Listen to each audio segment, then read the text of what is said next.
Studio line from Moyo. Mixing gel, mixing gel, mixing gel, mixing gel. On the one, y'all. Your friends don't dance, and if they don't dance, well, they're no friends of mine. Tell you, Upstyle Down, 2013. It's just like it was yesterday, isn't it? Not really. Not at all. Not even close. So yeah, I don't know. We're revisiting an album that I suppose. Never visited. Yeah, I suppose we never really played it, and it kind of defines our band as far as the height of our success and what people remember us most for. So anyway, so we're revisiting Upstyle Down because, like I said, it's a popular album, and I suppose it's got Rip It Up on it. Rip It Up. Yeah, no, like what happened was we never got a chance to tour it properly. We did tours that were loosely sort of based on the album when it came out. Then obviously with Scotty's passing, everything was sort of thrown into turmoil. Everything was put on the back burner. And then when we sort of got back on our feet, way record companies also operate when the fire's hot or the iron's hot, whatever it is, strike. So straight away they were all about bang, doing another album. So I think Strike a hot fire at the iron, is this saying? there's a term anyway. Anyway, I think you nailed it pretty much. There's a Pope shit in the Vatican. But yeah, so basically that was, and then Stealing Chairs was the next thing up, and yeah, so that was bang. Upside Down was kind of forgotten in that respect. We're playing the album from start to finish, Yes, which we did last night, didn't we, in Perth? Yeah, first time. It made me realise how many people didn't know a lot of the songs. It's not all 30-plus-year-olds. There's a lot of, you know. It's younger brothers and sisters of old fans. Yeah. We found out actually who I think this is assumed. each of them are. John Anderson is one of the guys who've been to the show that you looked into, and what was his background?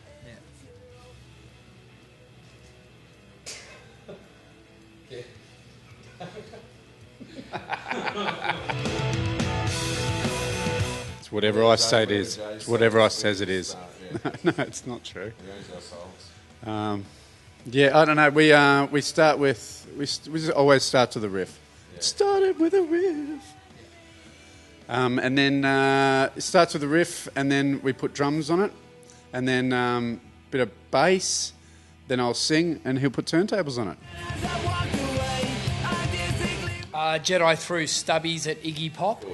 Why did that happen? Oh, because he walked past and he said something racist about. We were in London at the Kerrang Awards, and he said something racist to me in the hip about being Aussies. We were a bit drunk, and anyway, he said something. I went, "What the fuck?" And then anyway, he walked over to his entourage. He fully had an entourage, and spoke to. There was a group of them in a circle. And one of them had their back to us, and was talking to him. This guy looked behind at us, and then just had his stubby and just threw it over his head, straight at us, and it sort of smashed down there somewhere.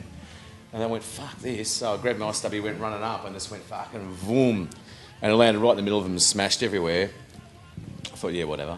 And then sat down. Next thing, these other guys came over and went, dudes, just chill out. Next thing you know, these two massive black dudes came over. Like, dude, what's the problem? And they weren't security. They were actually his bodyguards. And I just thought they were black. And then he said something to me about being Australian. I went, oh, man, he was being racist. He was being racist towards us. And then it was all cool. Then I had to go around and apologise to each one of his entourage and shake their hands. Say, sorry, man, sorry. I remember shaking Iggy Pop's hand and going like, sorry, dude. He was like, oh, I didn't know what was going on, man. I was just really scared. You know, it's all good, yeah. I went, oh, yeah, no worries, you fucking wank. Boom. What's that death metal band that... Emperor? Emperor, yeah, Jedi. Yeah. Oh, so this is the same night. Yes. We went back Big night. To the hotel room because I've been drinking, absinthe all night, and I was just going. And I had a few other things. And then walked into the hotel room. I don't know what came over me. There was, break glass alarm thing.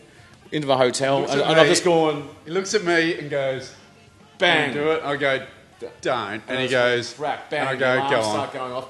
Faith No More was staying there. So everyone's out the front of the hotel has been evacuated. So it's us, Faith No More, this dude from Emperor. Faith No More were cool. They didn't care. The fire brigade came there. And then afterwards, this Emperor guy starts going off his head at me and his wife because apparently they burned down churches in Scandinavia because they're like, fucking, yeah, horns, man, fucking... Satan bitches. And then there were all these pro-Catholic groups over in Scandinavia are after them and are trying to burn them down and stuff. So when they heard the fire alarm, they thought, fuck, they've caught up with us in London. They're burning us down. And that was that. Yeah. His wife was Australian. Wife was Australian. She was screaming at us. She was. She was Australian. She had a slightly Australian accent, and we said, and like she was screaming in our faces, and we said, look, No, you said. Shut that fucking cunt up. That's what we said, didn't we? That's what we said. What I said, we've got I know you guys have got your own culture in your country, and that's fair enough. You're scared of fire and stuff. We got a culture, whereas if a girl screams in our face, we can't hit chicks, so we just punch the shit out of the boyfriend. So that was the Emperor guy, and he was meant to be all the dark metal, and he was shitting himself. Fucking weak as piss, little weedy fucking. Anyway. Dick. So that was that night. Sorry, Adrian. I know you love them. But that was really good. That was a good night. Oh, this is Dan. G'day. How you going? Drums. 28 days. New guy. Sexy new guy. Thanks, Damon. He's bringing sexy back. Yeah, no, it's been good. I used to do covers of 28 days when I was in high school, so it's pretty good to get up and do it. Every time we play sand, I think, oh, fuck, I did this in year 8. I remember this one. You're thinking we were actually a bit better, the year 8 band. Oh, that's what you're saying. That's good. It's been good. It was confusing, really, because I said it and I'm in 28 days. So. Yeah, well, thanks to everyone who's come. Like, this is obviously going to come out after we've done the show, so thanks for everyone for coming and support. Thanks everyone for supporting 28 Days for so long. We're really lucky that our fans still like us. Yeah. I know this sounds wanky, but we have got great fans. Thanks.